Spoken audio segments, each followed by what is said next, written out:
Fire Emblem, Path of Radiance, and Radiant Dawn are the two best Fire Emblem games.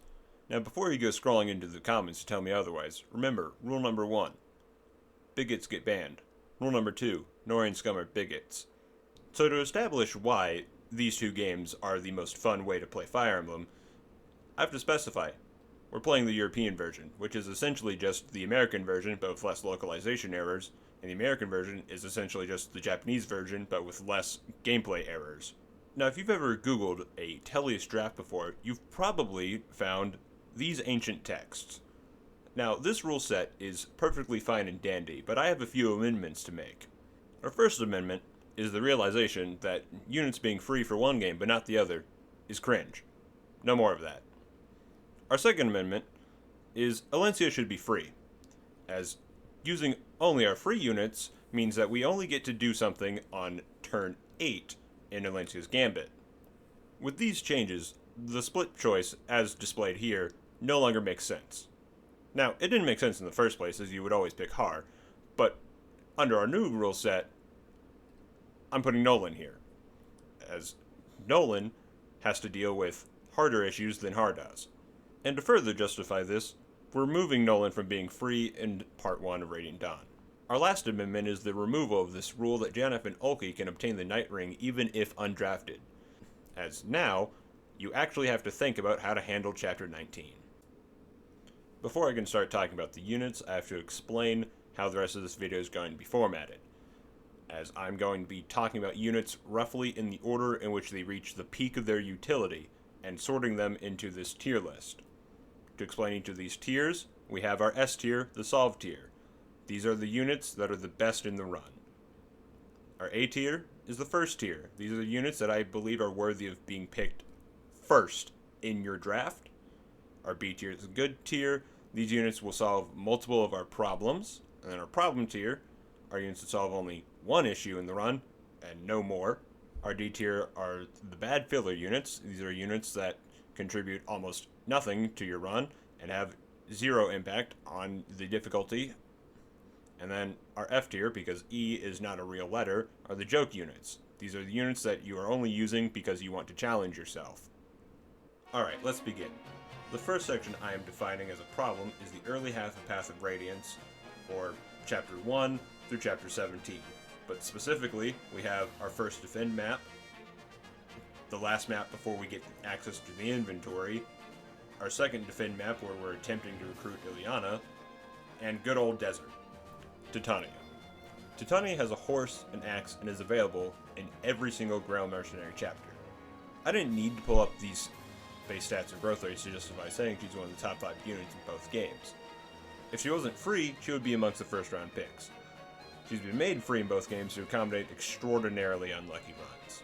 Gatry. Armor Knights are bad, and their only redeeming feature is their mastery skill being an instant kill versus nearly everything.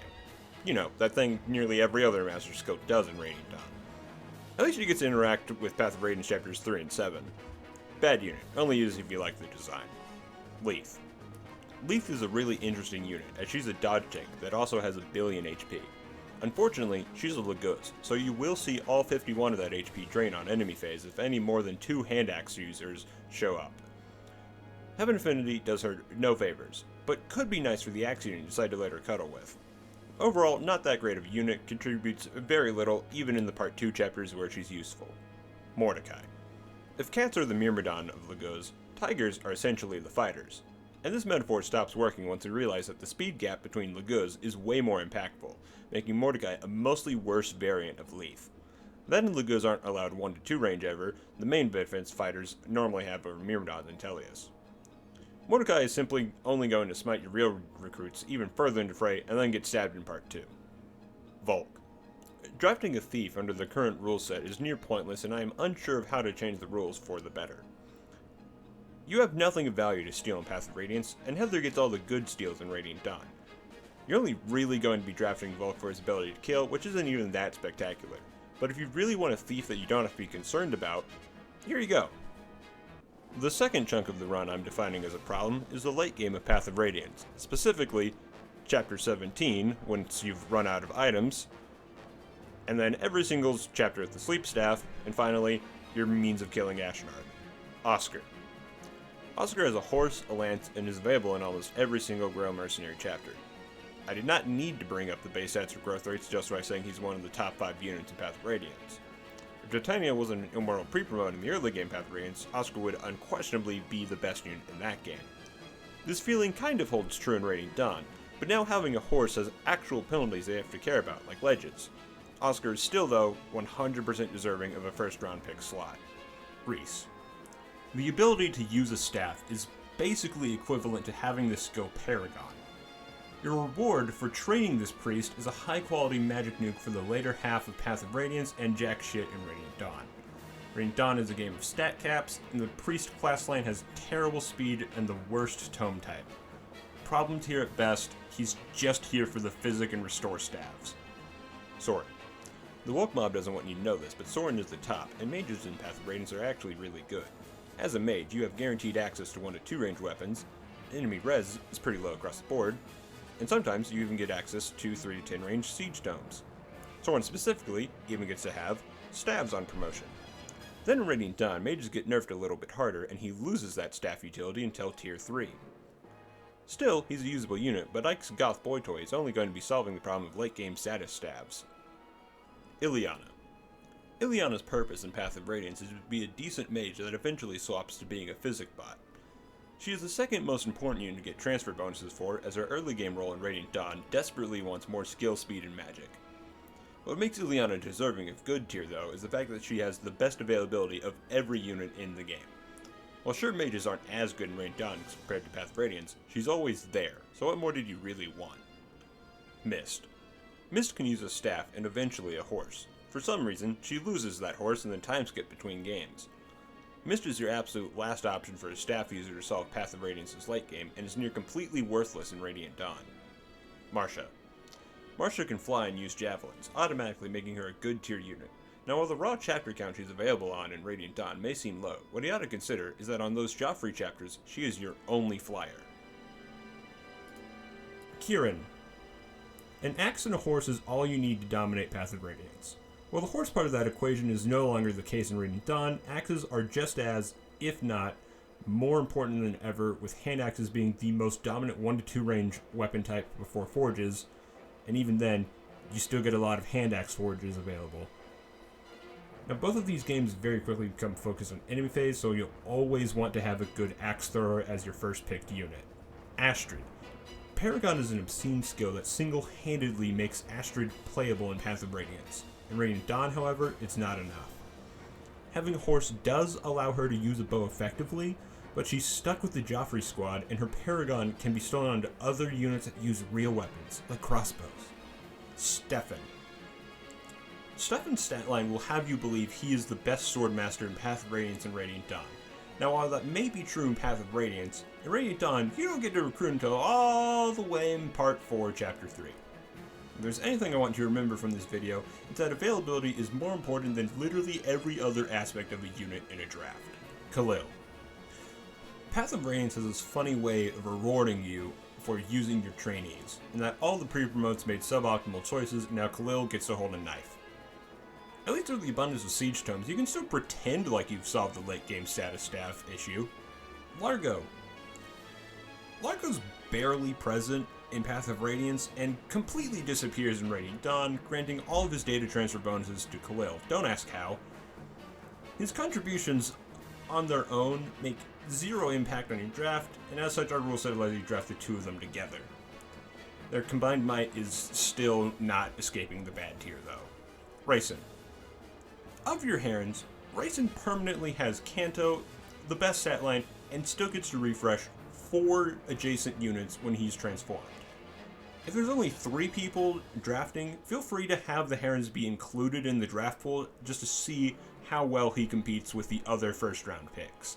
The next section I'd define as a problem is the entirety of the Dawn Brigade's Part 1 chapters. Micaiah. Micaiah answers the age-old question of, what if the hydrogen bomb and the coughing baby kissed? This thin sheet of paper has access to 90 uses of an 8 might, 100 hit light tome that is effective against 2 of the biggest problems the Dawn Brigade faces, cavalry and armored units. Unlike the juicy toxic yaoi relationship archers have with flyers, Micaiah has no competition for who gets to abuse their precious. Nolan. Nolan is the best member of the Dawn Brigade. He has an actual quality-based stat line, growth's distributed in a manner that actually makes sense for his class, that fighter class happens to be the best infantry option available, and hand axes simply have too high of a hit rate for Nolan to ever be bad. With Nihil as a personal skill, Nolan is an easy staple to bring into the tower. Nolan's competing for his split pick slot with Har. The main reason I believe this to be remotely even is that the Dawn Brigade chapters without Nolan are significantly harder than Part 2 and 3 is without Har. Just think about how fragile you are with only Micaiah and Soth compared to Alencia, Ike, and Titania. Laura. One of the most important things to consider when talking about the impact of staff utility is that Mercenaries heal 20 HP and have 8 uses. All you are getting out of Laura until 313 is an extra target for the enemy that happens to grant a vulnerary use. Now, the restore staff that you gain in 1.8 does also have its late game uses, but you're only doing that in 4.3, 4.4, Rebirth 1, and Rebirth 5. None of which need Laura specifically to be the staff bot you're using. So, for the first time in Fire Emblem history, we have the game's archetypical Jagan actually experience the alleged fall-off the fandom wiki says they do. In Soth's case, it's for 3 reasons. First up, you can only use knives, a weapon class that requires 1700 gold to be smelted in the forge to outperform a wind edge. Second reason, he's stuck with a 22 strength cap until chapter 4.3. Third reason, he needs healing every single turn from one in-game onwards. Soth is free because he will get you through part 1, the most difficult section of the entire run. Meg. Pros. She has Heaven Affinity, granting a solid +9 hit per support level to herself and her partner. Cons. She's an Armored Knight with 5 move and is sword locked, and has lower defense and HP than Aaron, an already not that impressive unit recruited the chapter before. Also, her personal skill removes the need for luck, which is her highest growth rate at 75%. She has a 65% speed growth, which also gets completely wasted, as she's going to be stuck with a 22 speed cap until her tier 3 promotion, where she finally gets to be remotely okay. Please do not pick this woman. She alone is the reason people misconstrue the Dawn Brigade as all being unsalvageable trainees. Volug. Your priorities for where to spend your gold in Radiant Dawn should go towards 1 to 2 ranged weapons and effective weapons first, then your forged weapons, and then your shop consumables. Now, the 1600 gold Olivite grass that Volug needs to use every single turn to gain XP like a normal tier 2 unit can only be moved up in that priority list when he's your only non-free unit in the entire party. Just let your half-shifter be a wall for the Dawn Brigade and then drop him from part 4 onwards. Zyhark. In Path of Radiance, Zyhark acts as a worse Ike, but he comes with Adept. In Radiant Dawn, now that Swordmasters are allowed 1 to 2 ranged weapons, a crit bonus, and a lot of enemies have an actual significant speed stat, Zyhark is in the running for best Swordmaster in the franchise. His performance in the Dawn Brigade alone makes Zyhark a worthy first pick. Taroni. Resolve is a broken skill in both games, single-handedly making him relevant. Unfortunately, the Dawn Brigade are the only ones that get to use this old man for a whopping 3 chapters. Fiona. From her skills to affinity to weapon ranks and even class line, everything about Fiona is amazing. Then we look at her base stats, growth rates, and everything else that we normally look at, and you realize that she can't capitalize on any of her strengths ever. Movement is only at a premium in the Dawn Brigade chapters that she is not available for, and she's not even allowed to use her full range on the one Dawn Brigade chapter where her movement might matter. If she was allowed to enter the swamp on 1.8, or even just had 1 more strength, she might have a chance to outshine Meg. Tormod. Of your 5 options for late game staff use in Path of Radiance, Tormod is the 3rd best option to draft. The stat line is noticeably worse than all options except Mist, but he has Celerity, so you don't need to use Residue drop strats to get him to do anything besides physics spam. Unlike the other mages that fall off in Radiant Dawn, Tormod gets to be extraordinarily useful in his recruiting chapter and the next 2 he's available on. Then he disappears, ruining this argument I was building about how he's secretly the best mage in Tellius. Just be sure to steal all of his skills before he leaves. Moram. Of the 3 members of Tormod's squad that disappear for 3/4 of Radiant Dawn, Moram is the most capable of surviving the return chapter in Part 4. I genuinely cannot think of any reason to actually draft this guy outside of helping out the Dawn Brigade for 3 chapters, unless maybe you really like tigers. Vika. Of the Tormod squad, Vika is the worst. Tormod already gets to double, so her speed isn't unique, but appreciated. Vika solves the same problems every other member of her squad does, but her weakness of archers is actually fairly threatening since they have a decent hit rate. Unless you feel like abusing the 1-7 boss's low hit rate to generate infinite XP, Vika is unlikely to contribute past part 1, as she doesn't get to reappear until 4-4. Nyla. Of your choices for Lagos Royals, Nyla is one of them. Every Royal is tower ready at base and automatically a problem tier unit by default, but Nyla also gets to solo the Dawn Brigade's part 1 chapters. If she also happened to make it to chapter 1-6, I would consider moving her up a tier. Raphael. This Heron refreshes 4 units at a time while untransformed. He's fairly fragile, but also stops being available between parts 1 and 4. If your draft is 3 or less players, feel free to make all the Herons draftable and see how far apart Race and Raphael get enlisted. My guess will be either back-to-back round 2 picks, or Raphael waits no rounds 5 or 7. Who knows? Black Knight. Do it. Give him an energy drop. You know you want to see that green number. It won't impact the tower fight, sadly, but you do get to default dance on Jared. The next section we're going over is Ludveck's Rebellion, specifically the Cave and Alencia's Gambit. Leanne. This Heron refreshes 2 units in a odd pattern, but always has Canto in flight. She suffers from bad availability unlike Rayson, though if you are drafting with 3 or less players, feel free to put them all in the draft pool and see how far apart those 2 actually get to be. Nelucci. Old Man Yelling from Cloud is already free in the chapter you need him most, so drafting him only expands that availability to the rest of part 2, which doesn't need him. Braum. Braum is very confused about what weapon type he should be using, but luckily he settles on the best option for Radiant Dawn. This does let him do honest work in part 2. Unfortunately, he is still an Armor Knight, so he'll be left behind from 3-3 onwards. Nephany. If you wanted Braum to have more speed and move, this is your Monkey's Paw reward. She isn't good enough to handle part 2 on her own, and unlike Aaron in the Dawn Brigade, you actually have a plethora of alternative better units to pick in the Greil Mercenaries. Lucia.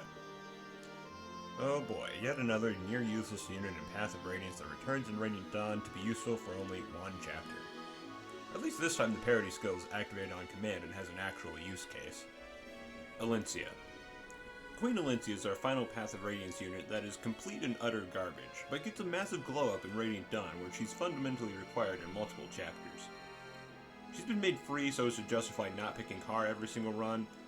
Now as for how strong she actually is in Radiant Dawn, she has a Pegasus, staves, and a 15 might unbreakable brave sword that grants +3 defense and +3 res. Now, her total 13 chapters of availability make it hard to justify saying she deserves anything past the problem tier, though. Har.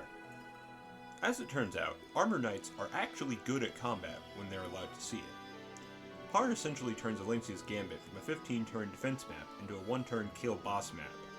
Unlike most other units this far ahead of their parts cast, Har follows this up near immediately by soloing 3-2, 3-3, and gets to Kirkofhazard towards the energy drop in 3-5. The next section we're going to talk about is Geoffrey's squad, because for some reason, they are their own separate team. Devdan. Devdan is a racist caricature of a black man who only gets away with it because he changed his name and skipped town. But I'm a cis white guy that hasn't actually read this story since 2011, so let's focus on his mechanical contributions. There are none. Makalov. What if Ike had a horse, and all he traded for it was 14 chapters of training? Now what if in the sequel game we nerfed his availability even further? Do we still end up with a decent unit? Not really, but at least he can handle Geoffrey's charge. Geoffrey. Geoffrey's charge is a fun and engaging map that fundamentally requires you to use Geoffrey to succeed. Because he basically just appears after this moment, we've decided to make him free for the entire run. And that brings us to our Part 3 issues. First up, the Greil Mercenaries side. Notably, we have the problem of getting all the kills in 3-1 and burning all the supplies in 3-3. Mia.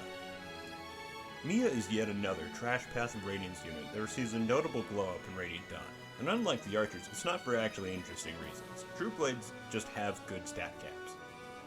Now if you get slightly lucky with her in Path of Radiance, she'll easily cap strength and deal respectable damage for all of Radiant Dawn.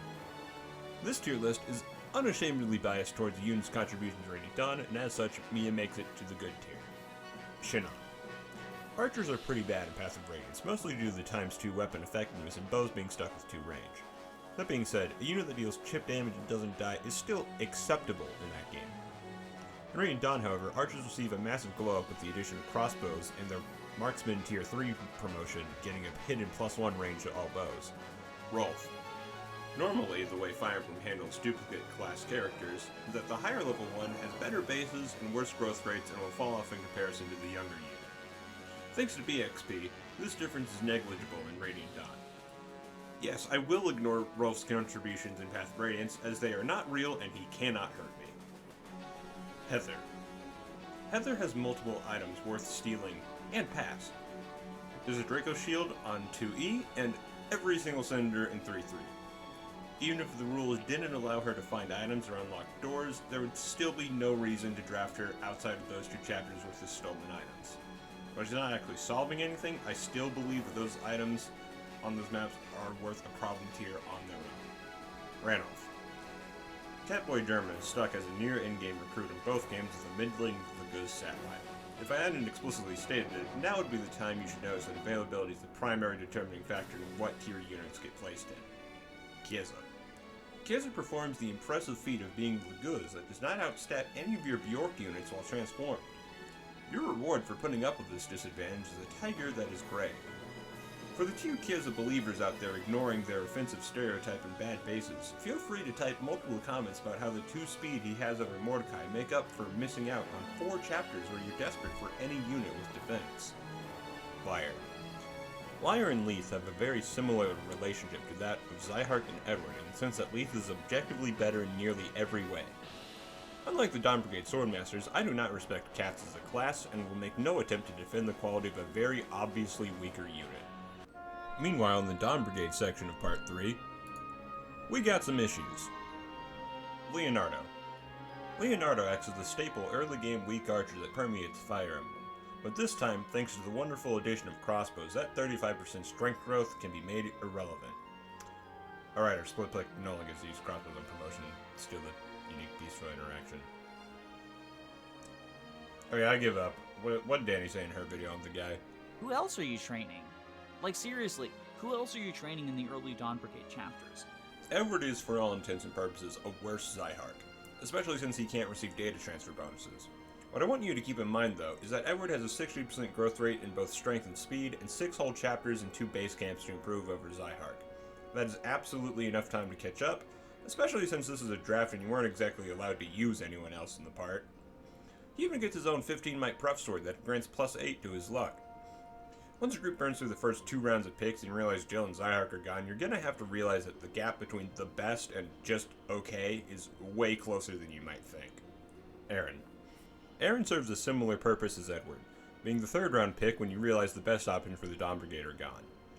As an actual unit, Aaron has an acceptable base stat line focusing on his high defense, strength, and skill. Like the other Dawn Brigade trainees, Aaron won't start surpassing Soth until 1-7, but even by then you'll still likely have issues with his speed not quite reaching doubling thresholds, only just preventing him from being doubled. However, because I respect javelins a little too much, Aaron's going to choke the point in the center of good tier. Jill. If you are not first picking Jill, you are wrong. Jill is one of the handful of units in Path of Radiance that make me hesitate claiming Titania is the best. Jill can fly, uses javelins and eventually hand axes, and has a high enough defense to ignore bow effectiveness, a problem that Radiant Dawn felt like removing entirely. Not only does she get to be an immortal god in Path of Radiance, she's also the most important unit to get data transfer bonuses on for Radiant Dawn, as she now gets to be the Dawn Brigade's lone flyer. Jill's real hidden strength in draft, though, is that you can choose to transfer her over to the Greil Mercenaries on the off chance that the team is somehow weaker than the Dawn Brigade. Our next section is dedicated to the walk up to the tower, notably, the desert map. Ike. Ike is free because he has perfect availability in Path of Radiance and is objectively required to beat Radiant Dawn. But is he actually good? Well, in Path of Radiance, he doesn't own a horse, making him obsolete by Chapter 10. The stat penalties mounted classes receive is just not enough to matter in the first game of the run, and then when we return to Ike and Radiant Dawn, thankfully, you need units active on all corners of the map at once, so Ike can actually flex his superior stat line. Tanith. Oscar's wife can fly and use javelins, automatically making her a problem-solving unit. Now, while the raw chapter count tree is available and may seem low, what you ought to consider is that I have said almost this exact script on an earlier unit that was a contender for a first pick slot, Janeth. In Path of Radiance, Janeth is your weaker, faster Hawk who starts transformed, making him better than Ulki in every conceivable way. Ulki. In Radiant Dawn, Ulki is your faster, weaker Hawk, making him better than Janeth in every conceivable way. Sigrun. Flight, lances, decent speed, or at least I would say decent speed if her 24 base, 25% growth was actually capable of doubling part 4 enemies that can die to 31 attack javelin toss. Look, we've reached the tail end of units that have traits worth talking about. Not every flyer gets to go in the tower. Skrymir. As implied by the thumbnail, 3 lions absolutely can kill God. And while Skrymir is the worst one, he's still acceptable to drag around in the desert. You see, the only units that get to move on 4-3 are mages, flyers, and Lagoos. Throw a Paragon on him, and he'll get to meaningfully contribute till the end. If he just started at level 30 though, he would earn a problem tier promotion, but for now he'll have to sit watch with his other untransformed brethren. Soniki. Soniki is yet another fragile mage desperate for shade or stillness that is only really capable of dealing effective damage to enemy Lagoos. If you didn't have the option of picking your army on the 2 chapters where she's force deployed, I would have made her free like Alencia, but you can bring your own good combat units to protect her, so into the joke tier she goes. Bastion. Did you miss out on drafting Soren and really want to win Sage to bring into the tower? No, of course not. Neither of these 2 units are particularly impressive. Bastion doesn't even get to use a staff in Path of Radiance. Tellius. Why? No, seriously, why? Dark magic has 2 advantages over the other magic types. A weapon triangle, and +1 might on siege tome. These are not significant enough to justify an S that doesn't even have better growth rates than Soren. And our final section of the run is, of course, the tower. Boyd. Boyd is essentially just Ike, but with axes. Due to axes getting 1 to 2 range weapons in the armory and not having a story promotion, Boyd maintains a sense of usefulness for far longer than Ike, even with reduced speed and defense. The fact that warriors in Radiant Dawn can also use crossbows is hilarious. Please give your Boyds a gun. Renning. Being mounted is no longer innately better than being footlocked in the tower. Enemies are on almost every tile, and the terrain tiles present give absurd defense buffs. Oliver. With a 22 strength and 55% growth, Oliver might be the only mage to actually get a kill with their staff. If you do not attempt this, you wasted your draft pick. Naesala.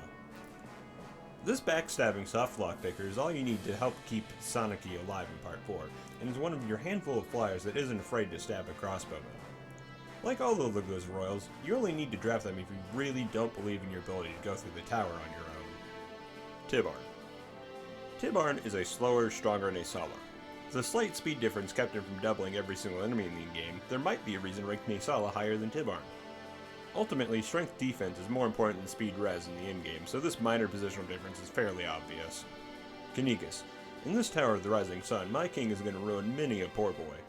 I really wish I could rank him higher than Soren, but not doing anything until Judgment Day is a terrible way to earn your slot on the team. Gifka. With data transfers, Gifka can actually have a higher base strength than his king. However, due to needing the Lagos gem to stay transformed, I'm still going to say Knigas is the better of the 2. Kurthnaga. On Rebirth 3, no enemies fight back against the Prince, allowing you to deploy a very slow but very funny guaranteed victory strategy. Outside of that, the +5 to defense and res aura may just save the lives of your more fragile units. Enna. Of the 2 in-game dragons in Path of Radiance, Nasir is the good one. Luckily for Enna, she gets marginally more availability in Radiant Dawn, making her slightly more pickable than her white grandfather. The primary use case though is as a +5 strength totem. Nasir. Just like Enna, Nasir is also only useful as a totem in the final maps of Radiant Dawn. But hey, at least he gets to stab Ashnard sometimes. Gareth. Red Dragon Aura grants +5 to strength and skill. This single-handedly makes Ray weapons a more valid choice to receive Yune's blessing than the SS rank legendaries. If you're taking multiple True Blades or Alencia into the tower, Gareth and Enna might be worth picking to speed up the time to kill on Ashera's auras. But you only get to do this on 2 chapters with Gareth. Naram, our final unit. He walks into the final chapter and heals every unit to full 3 times. You probably beat the game before that 3rd use, but it's nice to have the extra insurance. And with that, we've reached the end of our video. Now, I started recording this when I had only 16 subscribers. If you want me to continue doing this, feel free to subscribe. Or don't. I'm not a cop. You do what you want.